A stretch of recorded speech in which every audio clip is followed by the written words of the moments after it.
বিকেল হলেই কেন যেন মনে হয় কিছু খাই, তো ওই জন্য ফটাফট বানিয়ে ফেললাম dhokla. Hi everyone, welcome to my channel. চলো তাহলে তোমাদেরও দেখাই আমি কি করে বানালাম।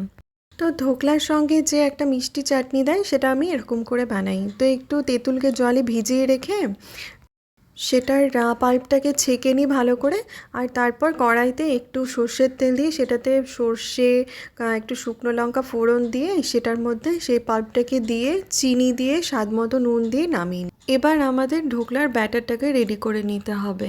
ফার্স্টে আমরা 2 কাপ বেসন নিব, তাতে একটু সামান্য হলুদ আর একটু চিনি আর একটু স্বাদ মতো নুন নেব। তারপর সেটাকে ভালো করে অল্প অল্প জল দিয়ে গুলে নিতে হবে। আর ওই যে ফার্স্টে আমি ইনো দেখালাম, 1/2 চামচ মতো ইনো দেবে যাতে ধোকলাটা একটু ফ্লাফি হয়। আর একটু সামান্য রিফাইন্ড তেল দিতে ভুলবেন না। স্টিলের বাটিতে বড় দেখে বাটি নেবে একটু ছড়ানো, সেটার মধ্যে একটু রিফাইন্ড তেল দিয়ে সেটাকে গ্রিস করে নেবে আর সেটার মধ্যে ব্যাটারটা ঢেলে দেবে।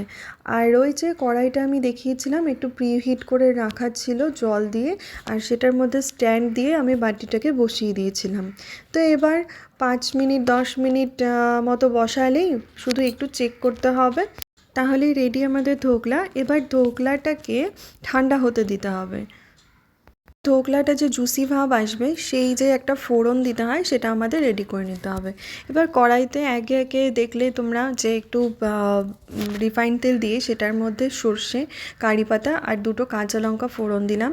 এবার তাতে একটু জল দিয়ে দেব, আর সেই জলটার মধ্যে সামান্য একটু চিনি আর একটুখানি নুন দিয়ে দিতে হবে আবার।